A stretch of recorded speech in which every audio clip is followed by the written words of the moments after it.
Right, this is Callum, folks. Elite Sports Nutritionist. Hello. Hello, everyone. Right, so Take it away. yeah, so I think really, first of all, I'll just do a very, very quick introduction of myself. So my name's Callum Walker. I'm a performance nutritionist. So over the past decade, I've had the fortune of coaching loads of different types of people. Specifically, I'm a sports nutritionist. So I've had a contract at two professional sports clubs. They're in-house nutritionist. Worked privately with Premier League footballers, international cricketers, golfers. Ran my own coaching business, helping people really kind of lose weight, change their lifestyle in a long-term and sustainable manner, and really kind of get into shape. But I think that for me, over the past sort of like 10 years, nutrition, exercise, training has kind of taken a little bit of a different sort of route for me. In terms of, I think when I first got into training, when I first got into my food, when I first got into this kind of amazing world of like health and fitness, in all honesty, it was just really kind of centered around how I looked. So it was really kind of centered around, I was young, wanted to look good in a t-shirt, in my trackie, like in my shorts, I'm going on holiday and all this sort of stuff. But I think kind of as I've got older, as I've kind of been exposed more to the real world, the word responsibility kind of crept into my life.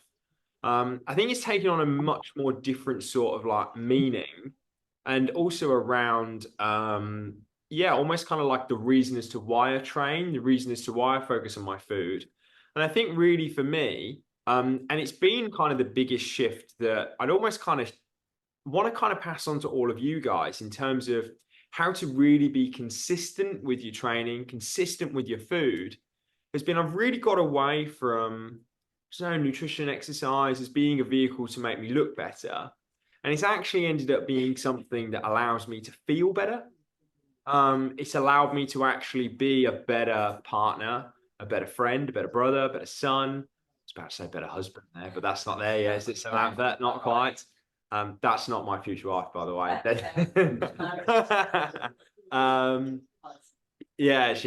She's just absolutely killed my golf dream. But anyway, we'll get into that in a sec. I just bought a new chipping mat for the house, and it got shipped to the house through Amazon today. I'm not there, and I got the message of this is not staying in the house. I was like, it's over. But I kind of come back to like, this life is hard enough as it is anyway, and it's much harder when you're not fit. But everyone agree. It's much harder when you're tired. It's much harder when you're not happy with how you look. And it's much harder when you're burnt out, broken, and battered from the relentless battering that life can sometimes kind of like throw at you. Do you know what I mean? Does this make sense to everyone? Yeah. So I think really like, I think there's loads of ways in which we can kind of go through tonight. And I really want to just make this a real kind of just informal, easy sort of like safe space for everyone really to just almost kind of get their questions answered. And like, when me and Ryan were talking about doing this, I kind of said, let's not do like a generalized presentation where I'm just going to kind of run through all of the nutritional stuff that you need, because in all honesty, he can give you those answers really, really well. And it kind of brings me into what I've been doing the past 5 years. I've been training personal trainers, gym owners to level up nutritionally, and I've had the amazing fortune of both of these two, of coaching them for quite some time in terms of leveling up nutritionally, really helping you guys receive a much better service and a higher level. And I'm sure you'll all agree that it's a pretty good service here. So in terms of kind of nutritional knowledge and information and all of those sorts of things, I'm not saying I'm not your guy to do that. But what I'm saying is you've already got a fantastic coach already who can provide all of those answers, all of the framework that's necessary. And I think I want to kind of use this evening as almost like, what are your challenges? What are your struggles when it comes to implementing this stuff? Because again, I think that one thing that I always say to coaches, and it's a mistake that I really learned when I first got into coaching, was that almost like I was kind of like a bit of a walking textbook. Well, I knew all of these nutrition facts. I knew on paper how to sleep better. I knew on paper how to train better. I knew exactly how to eat better. But the challenge was then doing that while actually running a business. So going through the high pressure situation of running a business while also trying to be a partner, while also trying to be a son, a friend, a brother, etc. So I think today what I want to almost kind of get is almost like, yeah, what is it that everyone, specifically when it comes to their own health and fitness, really struggles with most in terms of implementation? So, in terms of actually putting this into real world situations, what are your main challenges? What is it that you find is really, really kind of hard to overcome and stops you from making progress? Would that be useful for everyone if we kind of use this evening as that? Yeah. Um, Yeah. so thank you, Tommy. Love that. So yeah, and also for all of you guys online, can you hear me okay, by the way? Yeah. Yeah, I can hear you You're loud and clear. awesome. So one thing I want to kind of say is that, so first of all, this is Sam. Sam also runs her own gym back in England. And we've done a fair few kind of sessions like this before with your clients. I think the one thing I want to say to everyone is that, like, this is a completely safe space. So in terms of, there is no stupid question, and also there is no stupid answer. So just make sure that, like, any question that you have, any struggle, any challenge that you're experiencing right now, make sure that you don't leave here going like, oh, I wish I'd have asked that, or I wish I'd have got that sorted. And also, if you do find that you've got your own sort of solution to be able to go, do you know what, I struggle with that as well, but this is what's really helped me, like pipe up and help everyone out. Because I think one of the big things to really kind of remember is that you're all here for a reason. And we're all here because we want to level up physically. We want to level up mentally and emotionally. We want to look and feel our best. And we're not the only people experiencing that. And like, even myself, like, I've got qualifications coming out of my ears, and there are still many times where staying fit is really hard. It's really tough. And to prioritize it, you think, oh, he's a nutritionist, you've got to prioritize your fitness. Sometimes it's fucking hard. When I'm trying to grow my business, when I'm trying to be there for my missus, when she's going through challenging things, when I'm trying to be there for my family, when I'm traveling up and down the country, when I'm coming over to here, it's really hard. So even, I'm sure Ryan and Sam will attribute to that as well, but like, it ain't easy, is it? So I think the best way to almost kind of start off is, yeah, I want to start with you, which is, yeah, what are your main, so when it comes to your fitness, when it comes to your nutrition, like, what are the main challenges? What are the main struggles that you have? And then also, in terms of, you've got great fortune of working with some amazing people. Like, what would you say are the most common challenges and difficulties that people have when it comes to their nutrition, or even from a training point of view, in terms of implementing it? Well, like, from nutrition from myself anyway has always been like a difficult topic. Obviously from boxing, like, I've just been in this like sort of organized starvation mode since I was like 11 years of age. So, but like, to suppose in any sort of restrictive way of eating has been like extremely difficult. So it's extremely difficult for me to like count calories. It's extremely difficult for me to just eat clean all the time, because I just grew up restricting food my whole life. So it was like, right, probably on the verge of this eating order, or an eating order, sorry. So I mean, like, when I found you and started working with you and actually started implementing the things that you told me to do, one of the main things was being able to actually satisfy and suppress my appetite, which was obviously massive.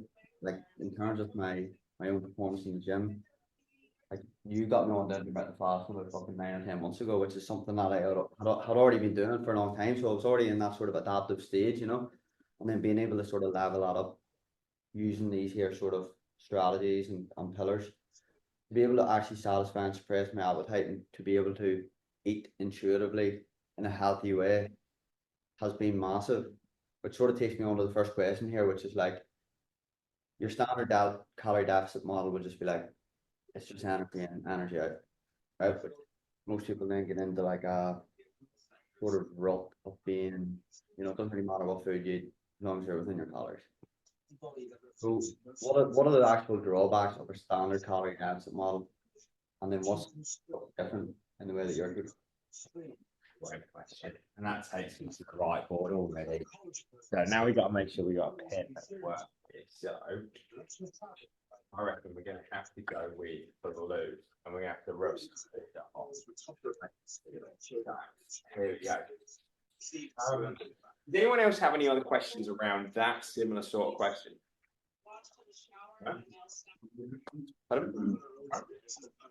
Fine. So I think first of all, when we're looking at almost like the calorie deficit side of things, that didn't rub off very well, but we'll get that.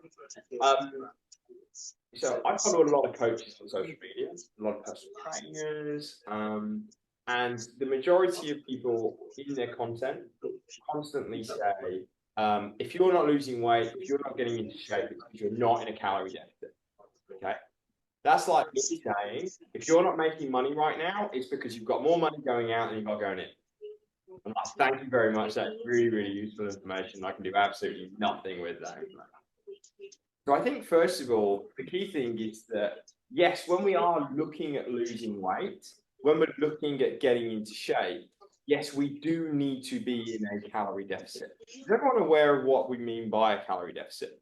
Okay. Is anyone not aware of it? Okay. Right. So what I'm going to do, although you are aware, I'm going to simplify it even further. But effectively, what we need to do is actually get clear on like, what is a calorie? So everyone's heard of a calorie, obviously, yeah? Okay. Who here could define what a calorie is? Energy intake through eating food. Yeah, so if we look at that, calories effectively, it's not actually real, it's a measurement. Okay? So 1 calorie. Everyone read that one. It's got right, we're gonna have to go red. Where's the black one? There is a black one somewhere, isn't there? So if we look at 1 calorie, yeah. Can everyone see the red? A bit better or? Okay, cool. 1 calorie is effectively, it's a unit of energy. So all a calorie does is actually measure how much energy is actually present in our food. So it's the same way as a kilogram measures how heavy something is, it means how long or tall something is. A calorie just measures how much energy is present in that meal. So if I've got an apple that's got 100 calories in, what that means is there is 100 calories worth of energy in that apple. Make sense? Now, the problem that that we kind of like face when it comes to the calorie side of things is that everyone assumes that a calorie is the same. Now, the key thing is that 100 calories worth of chocolate is very different to 100 calories worth of lettuce. Would we all agree if we had 100 calories worth of lettuce and 100 calories worth of chocolate, we would feel a little bit different off the back of eating, right? Yeah. So although they have the same energy content, they are 2 different things. So it's the same as saying a litre of petrol is the same as a litre of water. Okay. They are 2 completely different things. They just have the same volume. You try drinking a litre of petrol, you're going to be in a bit of bother. Okay. So again, the first thing that we need to kind of look at is actually getting away from looking at food solely through the lens of quantity and actually seeing it through the lens of quality. Okay. Does that make sense? Yep.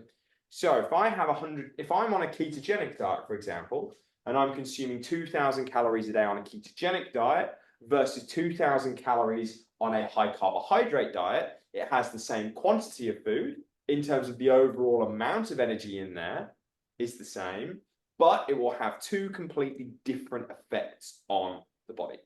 Does that make sense? Yeah. So the key way that we need to look at this is that, let's say, as an example, that I'm burning 2,500 calories per day.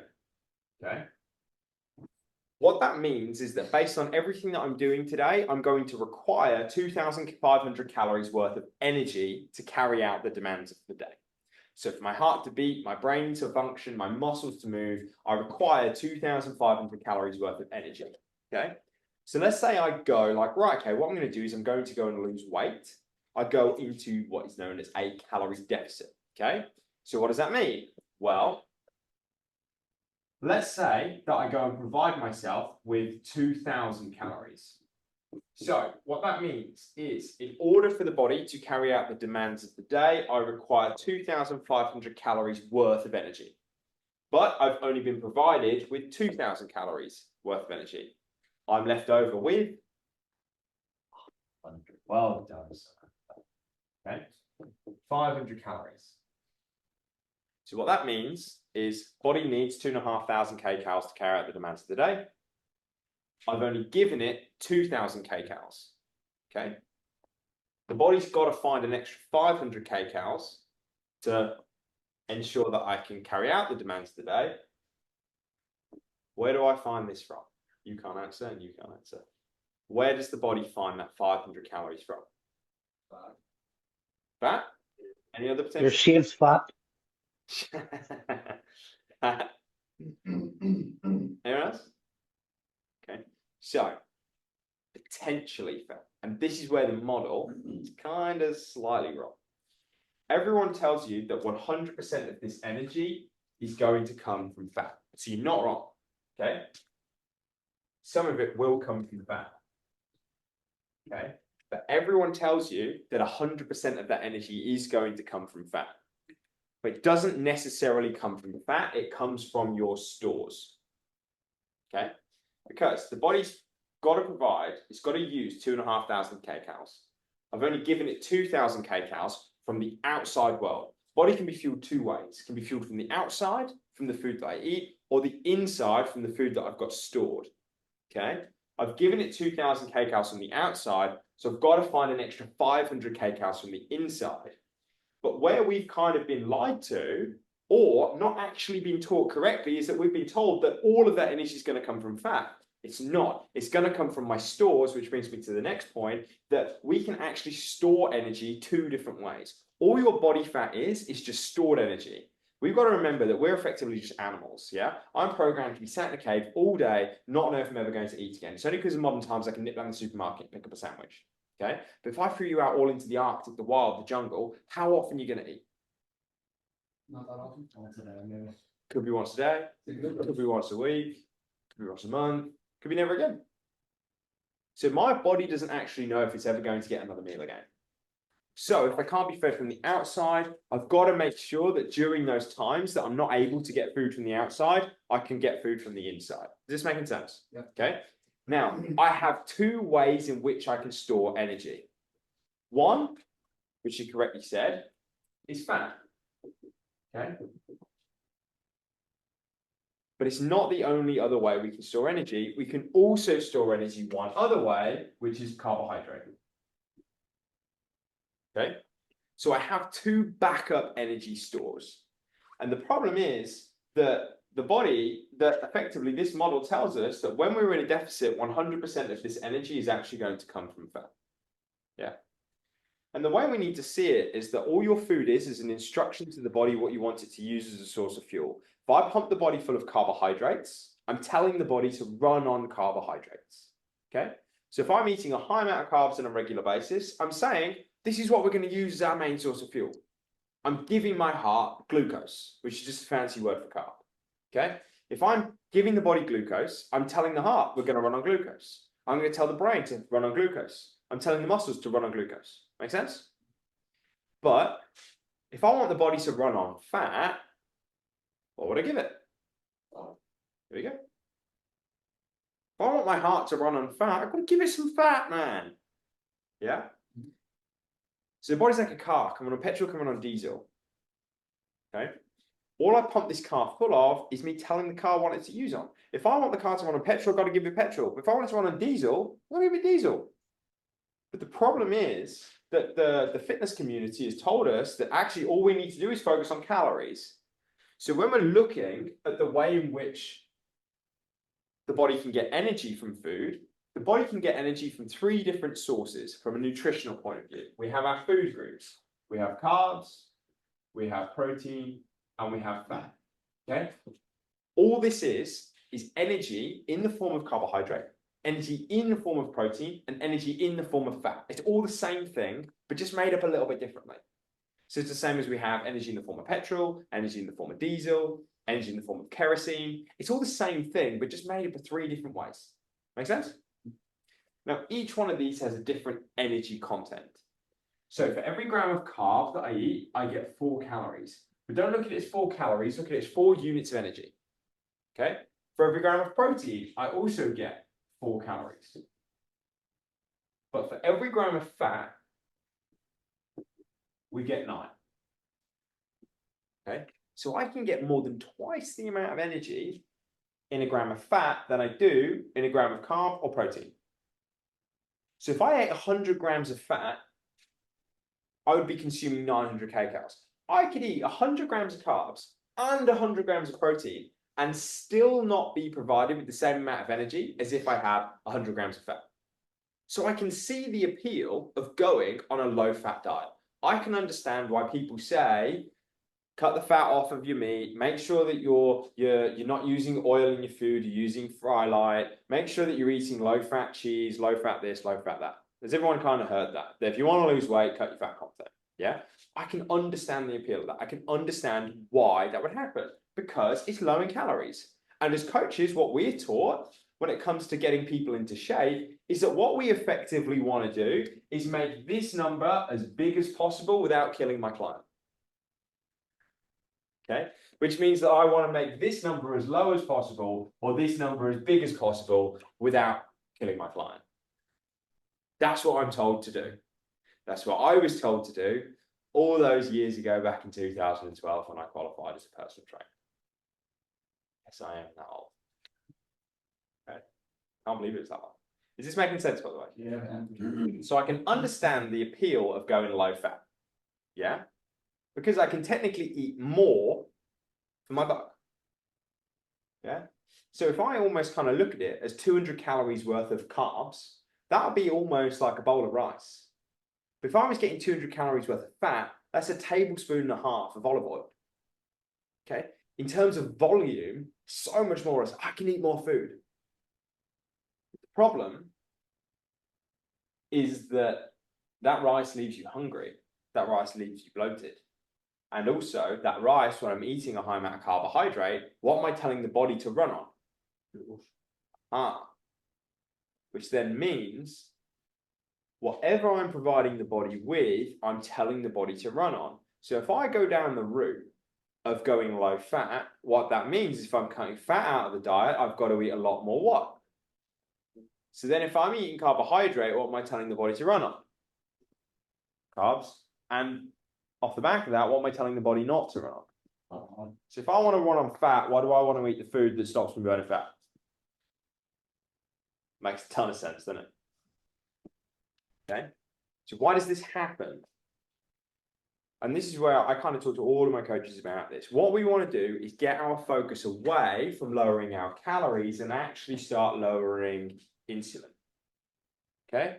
Why insulin? Has everyone heard of insulin? Yeah. Anyone not heard of insulin? Okay. Right. So if we kind of look at insulin, people with type 2 diabetes, some people might have to inject with insulin. Type 1 diabetics have to inject with insulin. Effectively, insulin's got loads of different roles, but one of the main roles of insulin is that when I stimulate insulin, I impair my ability to burn fat. Kind of look at insulin as almost like the door to your fat reserves. Yeah, I stimulate it, I shut the door. I bring insulin down, I open the door. Okay, so if I want to open the door to my fat reserves, I want to keep what hormone low? Insulin. Okay, cool. The thing that never made sense to me was, right, so insulin lowers my ability to burn fat. If I stimulate insulin, I'm shutting the door to my fat reserves. Carbohydrates, not only do they tell the body to start running on carbohydrates and start running on glucose, they also stimulate insulin, which stops me from burning fat. So if I want to burn fat, why do I want to consistently pump myself full of the food that stimulates the hormone that stops me from burning fat? Someone make it make sense. I think that's a meme somewhere. I get a lot of criticism for talking about this, by the way. Oh, I'm over it now. I've had that much. It's like, okay. But is this making sense to everyone? Yeah. Okay, it does. It's like, it's dumb. And the thing is, and I think the thing that frustrates me is that so many people go to Weight Watchers, so many people go to Slimming World, so many people Go to PTs. So many people go to nutritionists, dietitians, and they're just given this old model. Then it doesn't work for them, and then they get the finger pointed at them. And it's like, if you haven't made progress before, it's your fault. And everything is just a newly dressed up version of the same old shit. Go to Weight Watchers, count your points. Go to Swimming World, count your sins. Go to a PT, count your calories. Go to an advanced PT, count these mystical things called macros. Right? Anyone else tired of being told to get in shape? You got to count shit. Right? So for me, like, it always kind of frustrates the hell out of me when I see coaches say, "You've got to count your calories to get into shape." Like Ryan's already said there, it's like that don't work for you in terms of your own viewpoint from a nutritional point of view, no go. But then also for myself, like I got ADHD, attention span of a gnat. The longest time I've been able to track my food is lunchtime. Yeah. I'm busy. I already forget to take the bins out. My missus hates me for it, and because I buy golf stuff. But you know, for me to then have to take photos of my food, weigh it out, plug it into some app that I'm so dyslexic I can't actually count anyway. Like, I think that's a personal trainer trait anyway. How many reps? 17, is it? Keep going, mate. I've always really loved that one. It's so great. Your client's there going, "Mate, I've been here for 4 hours." Sorry, this is what actually is really, really fun. Like, what I don't know what it is about being a coach. It's great to watch your clients suffer. Like, it really is. It's so fun. Have a good time all day. Oh, it's brilliant. It's like, I do a lot of events, and this is something I'm going to go through in a sec. That one of the big things you find when you lower insulin, like your appetite just isn't there. It's not hungry. And I'm going to go through this anyway. Hopefully we've got time for this. But one of the main things is the more and more you get adapted to running on fat, the less hungry you become. Like, yeah, easy. But it's quite funny. Whenever I run events with PTs, a lot of them aren't fat adapted yet. And I forget that I can go a whole day without eating. And it's actually quite amusing with all of these guys in there. Like, it's like 3 o'clock. And then I'm like, oh shit, yeah. Got Ryan licking the window. Yeah. I don't 24 hours, aren't I? He's done a full day fast. Like, big round of applause to the man. Look at that. Yeah. But I'm not being funny. We then come back to intermittent fasting. How many people actually award, like, they're well done for doing a fast? They go, "Oh my God, he's starving himself. That is toxic eating disorder culture." Shut up. Is this making sense? Yeah. Okay. So the thing that we need to control is insulin, because the point that I'm coming at, which is why your answer wasn't wrong. Okay, because the problem is that what matters is where this 2,000 calories is coming from and what it actually looks like. Because if this is 2,000 calories, but the majority of it is coming from carbohydrate, because I'm following the advice of what everyone tells me to do, which is to lower my fat, up my carbohydrate intake, and the majority of my food comes from carbs, because I've got to stick in my deficit. What hormone am I stimulating? And that does what to my ability to burn fat? So if it's shutting the door, but the body's got to find an extra 500 calories, well, I can't get all of it from there, can I? So what have I got to do? I've got to find that fuel from somewhere else. So one of the ways that I found out about this stuff was that I went back into the 1950s at a time machine. And I really kind of looked at, like, because the problem with me was that I had loads of clients who, for some reason, were following everything I was saying and they just weren't making progress. And I had no idea why. And I came across this study where I was like, right, I'm going to find out where this calorie deficit thing comes from. And basically, there was this study that got people to consume 1,600 calories a day. Okay. So it's not stupidly low. But basically, they got them to do it for 6 months.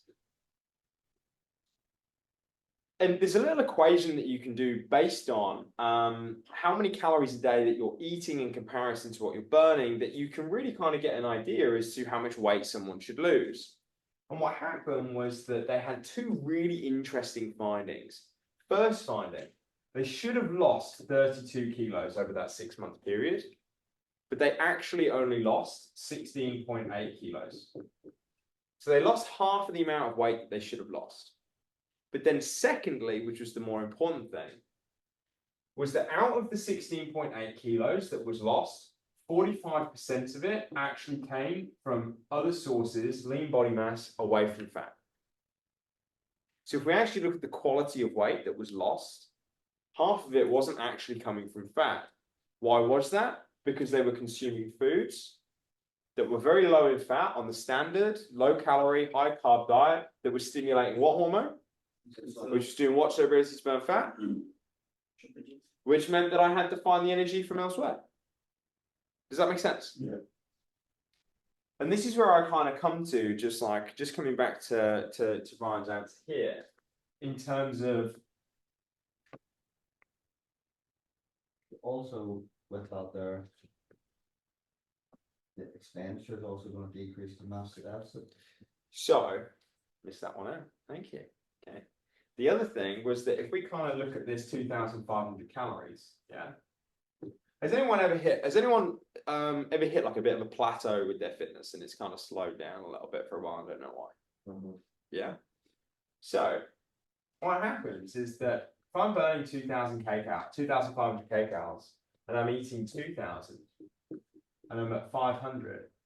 So what happened was that while stimulating insulin, two things. First of all, half of the weight, 45% of it, wasn't coming from fat. Okay. But then the second one was that they should have lost 32 kilos, but they only actually lost 16.8. Because what happens is that as you stimulate insulin over a long enough period of time, if you're consistently doing it, the amount of calories that you naturally burn during the day goes down. So on paper, I should be burning 2,500 calories, but in reality, I'm actually burning 2,200 calories or 2,100 calories. Which means that technically here, I should be losing a pound per week. Over a month, I'm losing 4 pounds. Whereas actually my deficit isn't 500, it's actually 100. And for me to actually lose 1 pound of body fat, it takes 35 days. For me to lose those 4, it actually takes 140 days. Does that make sense? So the key thing that I would almost kind of pass to everyone here really quickly is what we want to do is get away from going, how can I lower my calories and actually get towards how can I lower my insulin? Yes. Of real burning question and all this, that's something we think we've related. Yeah. So obviously insulin's derived from sugars and it's derived from carbs, but again, it's like protein and calories up there. They go, what about sugars? What about fruit sugars? But they like obviously, I know they're not going to make as bad as Coca-Cola sugars, for example. But Great question. in terms of insulin resistance, what's your opinion on that? Great question. And I think it comes down to understanding how insulin resistant you are. Yeah. So you almost kind of have like a spectrum almost of someone's ability to lose weight. Yeah. So effectively, if we kind of look at insulin, it's a great question because some people are like, just avoid fruit like the plague. And some people are like, nah, just keep it in. And I think the thing is, it depends. And effectively, the way you want to see insulin is this helping everyone, by the way? Yeah. Cool. I know it was going to be kind of Q&A, but I can't do this. I always have one agenda and it goes the other way. But, you know, we've got to pick up the energy. So the way you want to see insulin, yeah, is very similar to how you see alcohol. Okay, so insulin is kind of like, it has a similar effect to how a drug works in the body. So if you think about any drug that you take, the more and more of that drug that you take, the less powerful it becomes, which means the more and more of that drug you then need to take in order to get that effect. Does that make sense? Yeah. So if we kind of look at insulin in a similar way to how alcohol impacts the body, yeah? So let's say I first come into the world, I've never been exposed to alcohol. Get me to this. Yeah, does that make sense? Yeah. So I need a small amount to get to this level. But what happens if, let's say I get the taste for it. Let's say I go, I really like that beer. And what starts happening is that I start having a beer every single night. What's going to happen in terms of the level of intoxication I'm going to get? So Exactly that. That beer is actually now going to get me to this level of intoxication. I become less sensitive to it. I build up a tolerance to it. I build up a resistance to the alcohol. Make sense? Yeah. Which means if I want to get back up to this level, what do I need to do? And I'm not interested in not drinking beer anymore. If I want to get back up to this level, what do I need to do? Now I've got to have 2 beers. Make sense? Yeah. I've now got to have 2 beers to get to this level of intoxication. Now, this is the important thing. The desired effect, getting pissed, it happens. Well, you thought. But previously, I Mhm. only had the negative I'm impact done. of 1 beer. Okay? I only had the negative impact of 1 beer to get this level of intoxication. Whereas now, I've still got this level of intoxication, but it cost me the negative impact of 2. Does that make sense? That's right. Same positive outcome, I got pissed. It's not always a positive outcome. Okay. However, a bad negative outcome, I got twice the negative outcome. Okay. And you'll see why this ties in with insulin in the second and tying into, just tell me, can I eat fruit, man? Okay. I forgot that was the question. Okay. So what happens is, let's say I still keep getting the taste for beers. What's going to happen? I'm then going to go to here. I want to get back up to here. What have I got to do? I've got to drink more. Then I have 5, which means I now have the negative impact of 5 beers. That's 6. Of 5.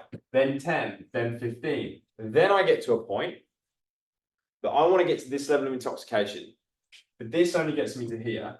And I physically cannot stomach more than 15 pints of alcohol. Okay.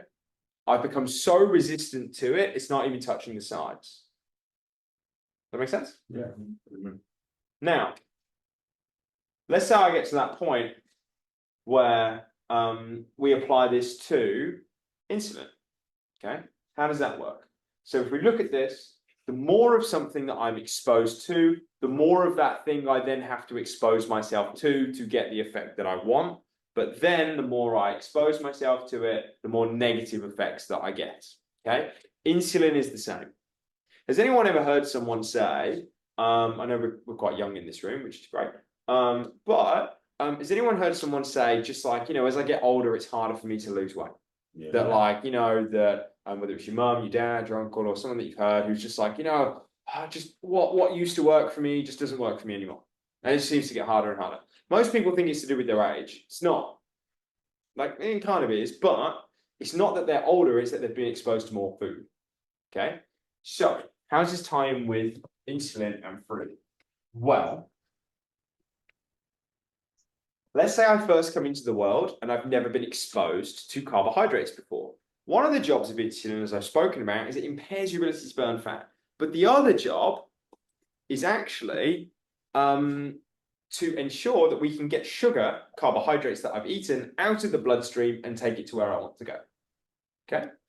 So let's say I eat a sandwich. Okay, so 1 sandwich, 2 slices of bread. Okay. Let's say I first come into the world, I've never been exposed to carbohydrates before. To deal with this sandwich, which is when I've eaten the carbs, it comes into my blood, I've got to move it somewhere because it's fuel. To do that, I've never been exposed to carbs before, so I only actually need 1 unit of insulin. Okay? I only need 1 small amount to deal with this big sandwich. I'm very sensitive to the insulin.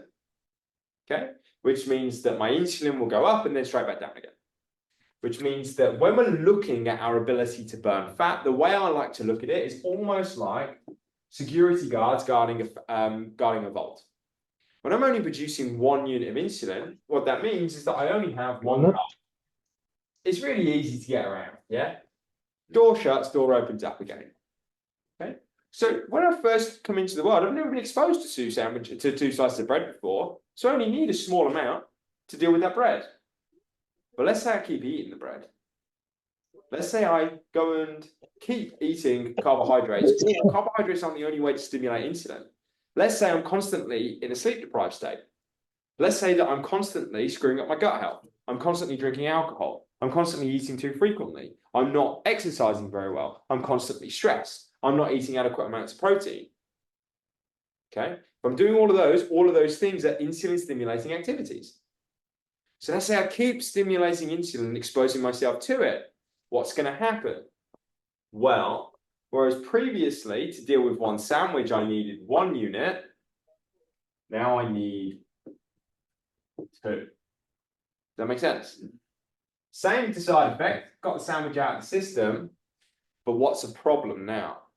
Extra guards on shift. Extra guards on shift, lads. We need the walkie-talkie down. Yeah, he's got that. That makes sense? Yeah, that's all. That's good. And then I keep doing it. 5. Keep doing it. 10. Keep doing it. 15. So to answer in terms of the can I eat fruit, depends on where we at.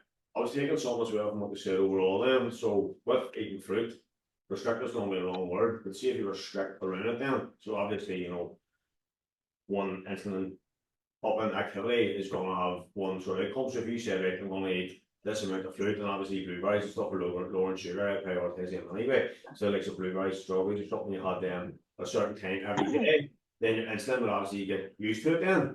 So it would fit into your sort of diet model then. Great point. Yeah. And again, like, and I'm going to go into how we can go and do that. And you're basically on the exact sort of right lines there. And I think it's interesting to use the word the restriction there. Do you know what I find? I think the word restriction in itself, it's quite an aggressive word. Yeah, do you know what I mean? So when we hear restriction, it's almost like pain, like restrict. Like I think of the word restrict, it's almost like, I think of a snake almost like crushing me and crippling me. Whereas actually, if we just actually incorporated something's got to fucking give. You know, and I think the thing is that any diet requires, or anything in life requires some form of sacrifice. So I think personally, when it comes to these sorts of things, one thing is always so important in terms of how you frame things. So instead of seeing it as I'm restricting myself, seeing it as more, I'm actually paying the price to get the thing what I actually want. Because at the end of the day, if we keep doing everything that we're doing, then we're just going to get the same results that we're getting. So if you're not happy with results, change your actions. If you're happy with results, keep doing what you're doing.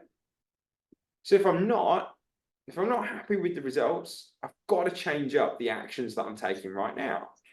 So with anything in life worth having, something has to give. But that doesn't necessarily have to be a negative thing. It's only a negative thing if we associate more pleasure with the thing that we're giving up than the thing that we're actually moving towards. Does that make sense? Yeah. Because at the end of the day, like if I look at this morning, okay? So this morning I was up, what time was my flight?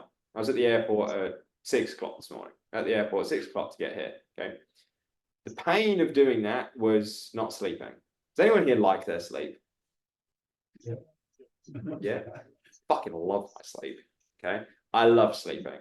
But do you know what I love more? Doing this. Being able to do this, spend the day with 2 clients / friends. Like that is what I love doing. So I was like, right, I can stay in bed. But then if I stay in bed, I'm going to miss my flight. And if I miss my flight, I'm not going to be able to go and do this. So it's an easy transaction of going, I can stay in bed, or I can get off my ass and I can get on my plane and go and do the thing that I really enjoy doing. Does that make sense? Yeah. And I tell you one mindset that can really help you. It's really helped me. And it always simplifies things when it comes to making decisions. Which is, and I learned this from the Olympic rowing team from when they were training for the Athens Olympics in 2004. They can't catch. Which is they had this mantra of whenever they were presented with any form of situation, they would ask themselves the question, is what we're doing right now going to make us grow faster in 2 years' time? The answer is yes, I'll do it. The answer is no, I won't do it. I.e., is what I'm about to do right now going to get me one step closer to where I want to be and what I want to do? The answer is yes, do it. The answer is no, don't. How simple is that? So when I've got that donut staring me in the face and it is talking to me, it's got little sprinkles on there and he's just like, hello. Like in that moment, I can do one of 2 things. I can go right, I can go and eat it, or I can take a little breath Actually, is what I'm about to do right now going to take me one step closer to where I want to be? If the answer is that donut is going to get me there, then eat fucking donut. But if you know the answer is no, turn around, walk away. So coming back to the fruit side of things here, the more and more insulin we stimulate, the more and more insulin we then have to stimulate to get the same desired effect. But then the problem is when we produce that amount, it can really impact our ability to burn fat. So in answer to the fruit question, it really depends. Are you someone who stimulates 1 unit of insulin off the back of eating that fruit? Or are you someone who stimulates 15? So me and Ryan could eat the same sandwich. His insulin could go through the roof. Mine could just go up and down. And again, that then comes down to why it's so good that he doesn't have to just go and give every single person the same sort of plan. Because everyone deals with carbohydrates very differently. Some people eat carb and they're absolutely shredded. Some people look at Twix and put 5 kilos on. That's just the nature. Because some people are high insulin stimulators and some people are low. So how can you identify doing that without your blood work? Feedback. Go by how you feel. Straight up.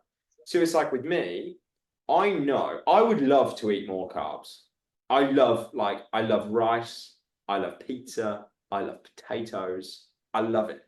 But when I eat them, bloated as fuck, I put weight on and my joints flare up. And I know that I am predisposed to insulin resistance because I look at the majority of my family, diabetic, overweight, in wheelchairs, rheumatoid arthritis. So I know when I go and eat loads and loads of carbs or when I stimulate insulin, I'm in a bad spot. So unfortunately for me, I have to eat low carb. But fortunately, I figured out a way to make it taste incredibly nice and really, really enjoyable and exciting. Does that make sense? Yeah. So how do I overcome this?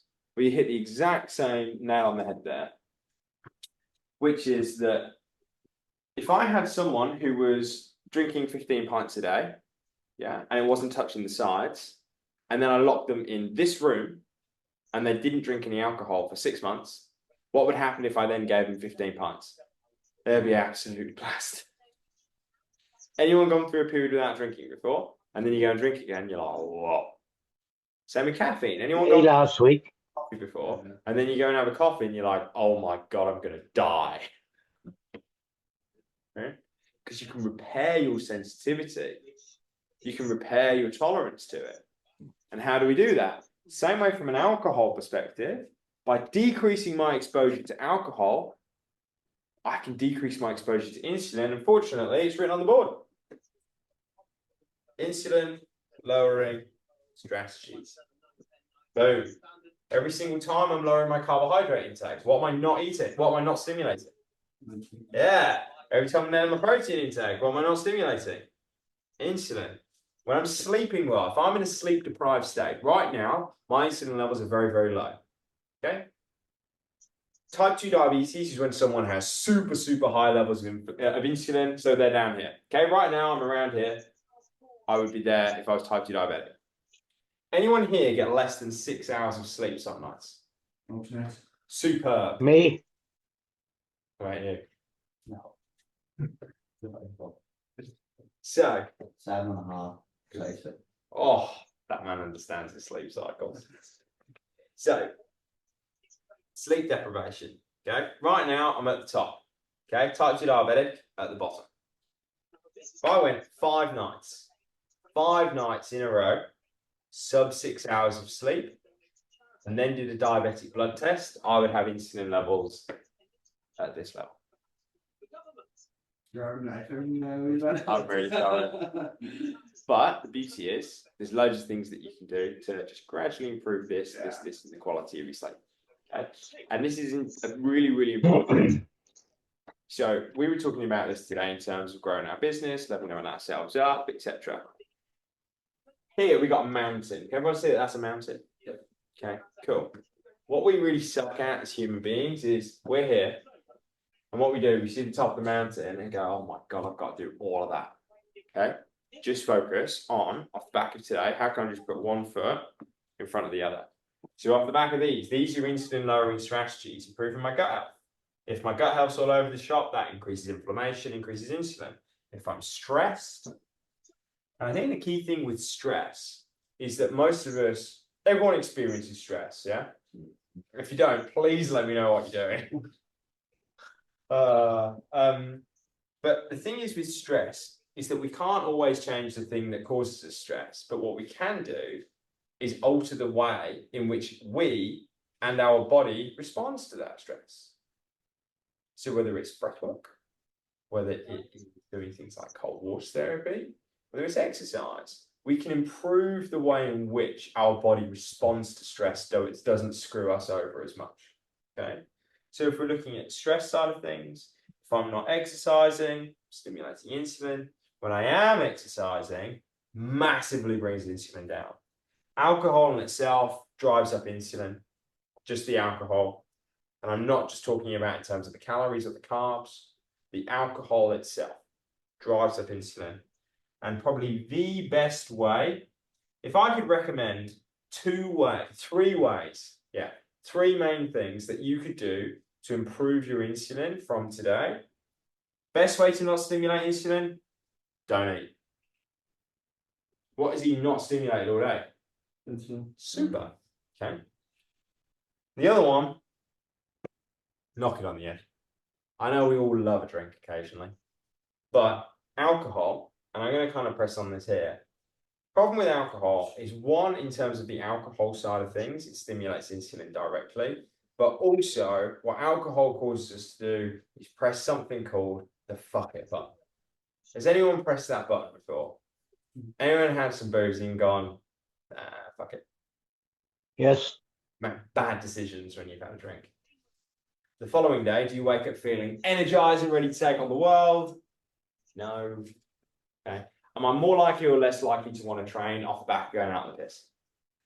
Less likely. Am I more likely or less likely to have scrambled eggs, avocado, without any toast and having a low carb breakfast off the back of being pissed? Or am I going elsewhere and having something else? Am I more likely or less likely to cook? Does that make sense? Mm-hmm. In terms of, I kind of come back to what I spoke about right from the start, in terms of my overall mental and emotional health, the best thing that I have done has knocked my alcohol intake down massively. I'm not tired. I'm not anxious. I don't have depressive thoughts to the same level that I was having previously. I just think I'm a better person when I'm not drinking that much. And do you know what as well? I don't know if anyone else noticed this. As you get older, when you're actually drinking, it doesn't have the same euphoric effect as it used to have when you were like 18. Like I remember like when I was at uni, I was like, oh my God, this is just like the best thing ever. I'm having the best time of my life. And now I'm like, I swear this thing doesn't actually do anything apart from cause me to just chat absolute shit. Does anyone else experience that? Yeah. And I think there comes a point with many things in life where you go, okay, right, is the positive that I'm actually getting from it outweighing the negative? And for me, again, not my job to tell you drink or not drink, but you want to get results. I promise you, one of the easiest things that you can do is just knock that right down. Because you knock that right down, you know what, you're going to have more energy. And if you've got more energy, you know what you're going to do? You're going to exercise. And if you exercise, you're going to be less stressed. If you're less stressed, you know what's going to happen? You're going to sleep better. And if you sleep better, your appetite's going to improve. And off the back of that, you're going to eat less carbohydrates. And if you're eating less carbohydrates, that's going to make you less hungry. And you end up fasting. Pretty cool, isn't it? Knock on the back. Absolutely. Now, the beauty is, the more and more we expose ourselves to insulin lowering strategies, I can make my way down the ladder. I can go from here to here to here to here.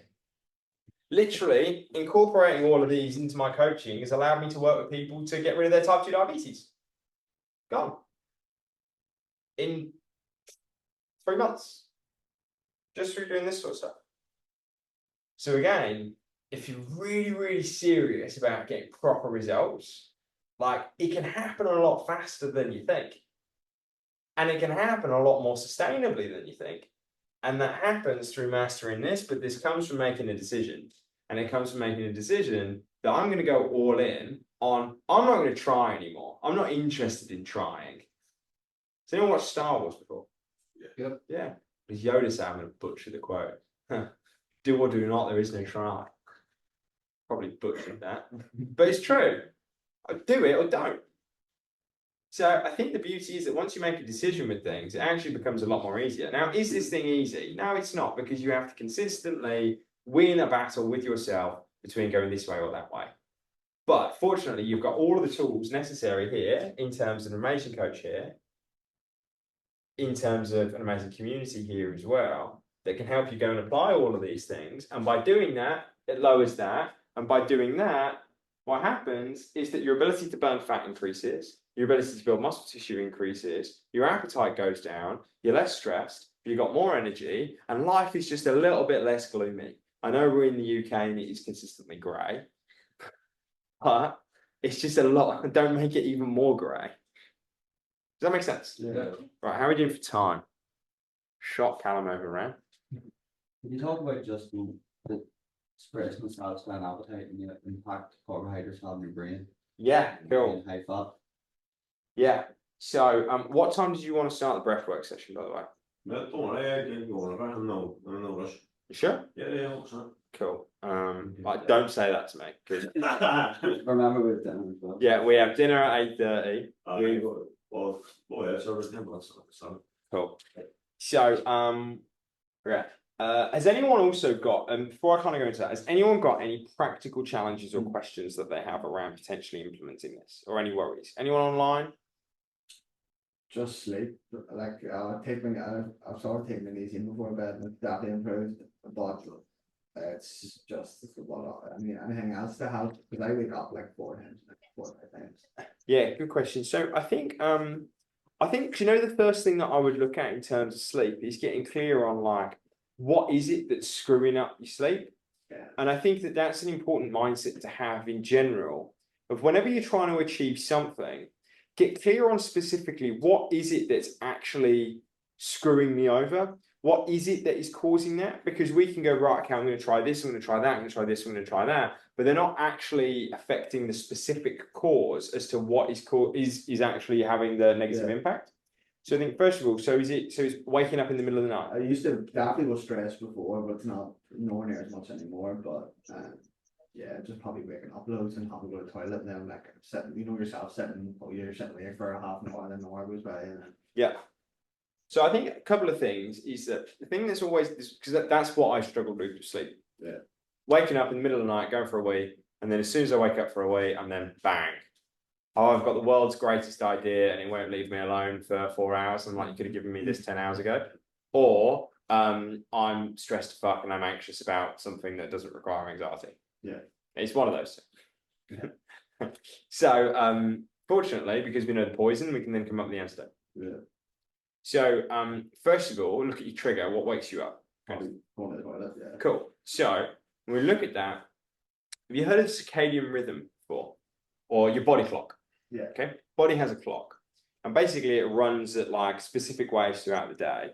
And what you find is that your kidneys, first thing in the day, they're exceptionally good at retaining fluid. Okay. So the kidneys are always almost kind of like the body's filtration system. So Ryan's ice bath's in there. They've got a filter to make sure that any dirty water goes out and there's just clean water coming in. See the kidneys in a similar sort of way. So what happens with the kidneys, they control how the body deals with fluid. So first thing in the morning, we can actually take on a lot of fluid very easily and it will stay in the body. But what you find is as the day goes on, the circadian rhythm, the body clock of the body changes and the kidneys actually suck at holding on to fluid. So the problem is no one tells us this. So what we do is that we just carry on consuming the same amount of water that we've been drinking throughout the day. But the problem is if I continue to do that, whereas at the start of the day, the body holds on to that fluid, if I continue that at the end of the day, what happens is that the body then goes, whoa, too much fluid, get out. Yeah. So what we want to kind of do is look at a couple of things. First of all, with your evening meal, try and eat it as early as you can. Because remember, when it comes to your food also has water in it. Yeah. So if I'm having a chicken breast, there's water in that chicken breast. So when I'm eating, I'm technically hydrating. Secondly, when I'm eating, most of the time I have a meal. Sorry, of course I have a meal. I have a drink. Yeah. So most of the time that I'll have like a high amount of fluid with that. Mm. And sometimes one thing for me would be that like I'd have quite a lot of salt on my meal because I just like salty food, but that then drives me to be thirsty, which then causes me to drink more fluid. So I think the first thing would be almost kind of in your evening, decrease your fluid intake. Like you'll be more hydrated. Like as long as you hydrate yourself throughout the day, you'd be fine. Yeah. And in terms of the size of your evening meal, maybe just decrease the size of it a little bit. Because I know for myself, I almost kind of like to eat a lot of food in the evening. Yeah. But the problem, and I just kind of like it, and almost like it, I kind of felt like it would help me get to sleep. Yeah. Having a bigger meal, it knocked me out, and I'm like, oh. But the problem was it was actually causing me to wake up in the middle of the night because I need a wee, and then I'm wide awake. I'm like, Yeah. that's annoying. So first thing will be that. And then the second thing, mentally, a couple of things.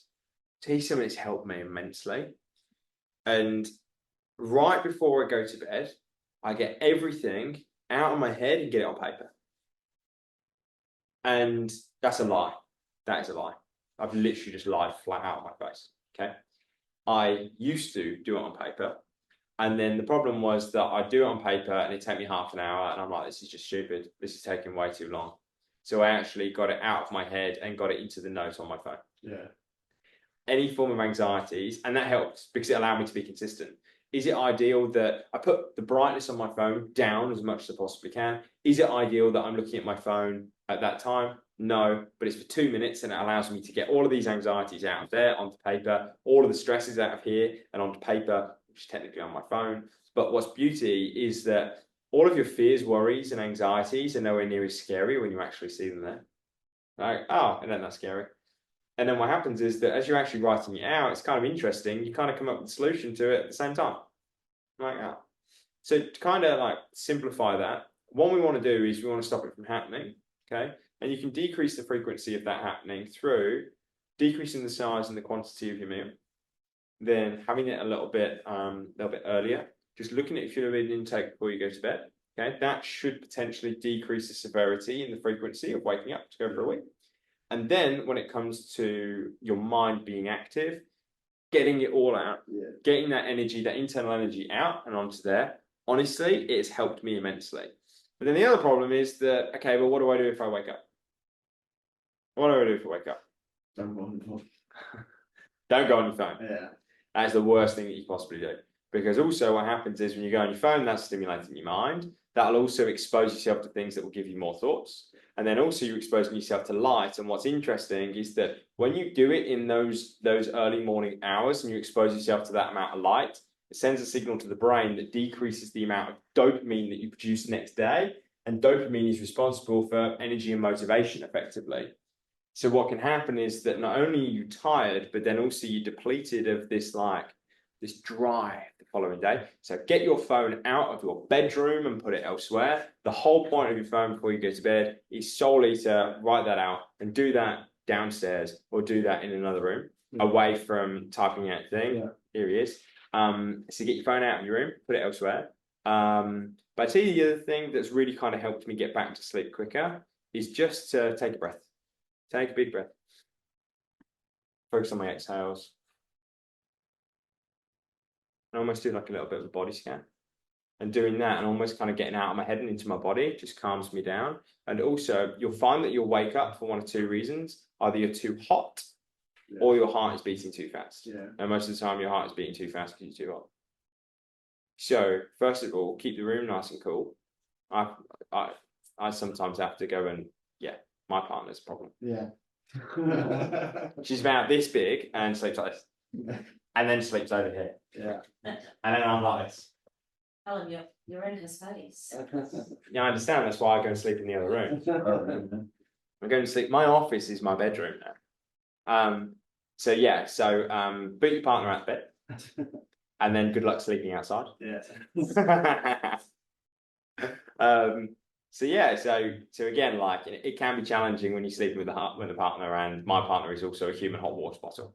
Like she's just absolutely roasting, and then it's like anyway, she's not listening to this, so it's fine. Most of the time when it is, it's on camera, and she rewatches it. Anyway, we go past that. But yeah, so kind of coming back to that. Cooling yourself down, and then also we want a way of slowing your heart rate down. Yeah. And the way that you can slow your heart rate down through the breath, exhales. Signals to the body, I'm fine, I'm calm, it's all good. Yeah. Does that help? 100%. Yeah, I'm brilliant. Cheers. It's all right. So one final thing, just to really kind of like finish this, just in terms of the appetite side of things, what you'll find is that when you're lowering insulin and you go through this period of time of adaptation, not exposing yourself excessively to insulin and decreasing your carbohydrate intake, practicing intermittent fasting, lowering stress, all of these sorts of things, is what happens is that the brain starts to change. Okay. So effectively, every single time that you are lowering insulin, see it in your mind that you're effectively flicking a switch saying burn fat, burn fat, burn fat, burn fat. Does that make sense? So we can either be a carb burner, where the body's running on carbs, heart's running on glucose, brain's running on glucose, muscles are running on glucose, or we can be a fat burner, where we're burning on fat, heart's running on fat, muscles are running on fat, but not 100% of the brain is running on fat. And this is where appetite kind of comes in. So effectively, just to keep it really simple, if I'm a carb burner, if I'm eating loads and loads of carbs on a regular basis, what happens is that about 80% of the body is going to get its energy from carbs. And it's really important that we see the body and the brain as two separate things. Okay, so we have something called the blood-brain barrier, call it the BBB. Okay, and it separates the brain from the body. It stops things in here getting into here. Okay, keeps this nice and clean. So what happens is that the brain and the body are two different things. If I'm eating carbs on a regular basis, if I'm constantly stimulating insulin and I'm a carb burner, about 80% of the body is going to get its energy from carbs, but about 20% will probably come from fat. Okay, so I'm not getting a huge amount of energy from fat. But the brain is the only organ in the body that gets 100% of its energy from glucose, from carbohydrates. Okay, everything else can get a little bit from fat, a little bit from amino acids and protein, mainly from carbohydrates, but the brain is the only organ in the body that gets 100% of its energy from carbs. Does that make sense to everyone? Yeah? Cool. So, what happens is, when I go and have, has anyone had something called a chocolate bar before? Yeah? Cool. So, I'm going to have a bar of chocolate. What's your favourite? 95%, 95% dark chocolate. Yeah, 7%. Yeah, 100%. Galaxy. Galaxy Rebel. Galaxy Rebel. Yeah, 100% Mon. Have you ever had 100% Montezuma? 100%. Has anyone had 100% chocolate before? That is aggressive. Not as aggressively garlic as that breakfast this morning. That was aggressive. Anyway, so what happens is I go and have a chocolate bar. My blood sugar levels go sky high. But more importantly, the amount of fuel available to the brain goes up. Okay, brain starts to motor. You get a sugar rush. Yeah. So what happens is I feel good. Yeah, you feel good after having a bar of chocolate, don't you? I'm like, yeah, this is great. So the brain starts to motor because the amount of fuel available to the brain has increased. But what happens? Yeah, what goes up must come down, and your blood sugar levels dip. But they don't return to normal. Okay, they actually go below here. And this is a really bad place to be. Can everyone see that diagram? Yeah, okay. That is a really bad place to be because remember, we've got to look at it from an evolutionary perspective where I don't know where my next meal is coming from. It's only because of modern times I can nip down the supermarket and pick up a sandwich. Okay, so I know I can have a meal, but the brain looks at it as the last meal that I've just eaten is the last meal I'm ever going to eat. So the brain does two things.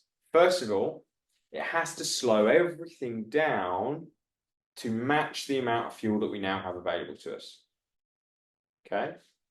So, anyone kind of know what happens in an office between the hours of 1 and 3?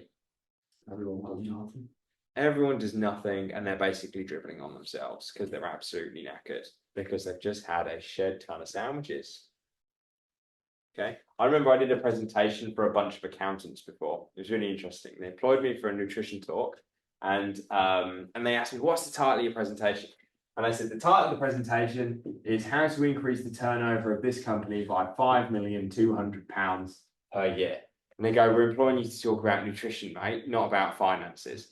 And I was like, "Just bear with me for 1 second." And they said, "Right, everyone in here, And if this is not a motive to just bin some carbs out of your diet, trust me, just do it, okay? Because basically I said, right, okay, how many accountants are there in here? There's 100. And I said, you rotten bastards, you charge £100 an hour, don't you?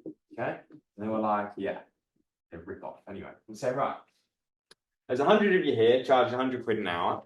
And between the hours of 1 and 3, you're absolutely useless. Would you all agree? And they were dribbling on me and couldn't answer the question because they just had some sandwiches for lunch anyway. So then I said, like, right, okay, but every single day what's happening is you're losing 2 hours worth of productivity. Okay? 100 people times by 2 hours, that's £200 an hour. That's £20,000 every single day. Okay? 20 grand a day you're missing out on billable hours. We times that by 5, that's £100,000 a week. We times that by 52, that's £5.2 million.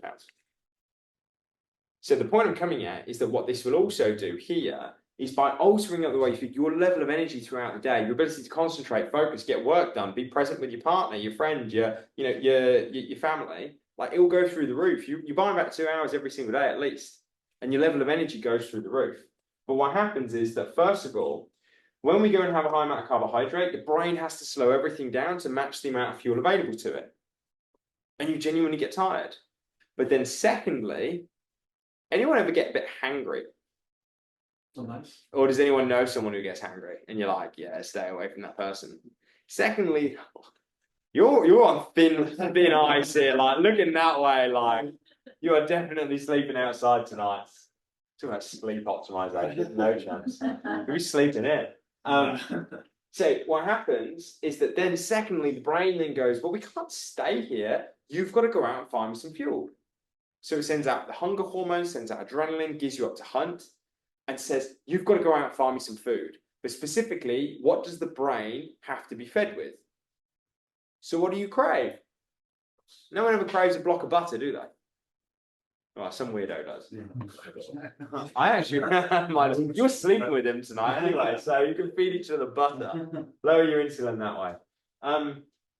So what happens is it gives you up to hunt, and you go and get some carbs, and then you feel better. And then what happens? Boom, you get hungry again, and you're on this constant cycle.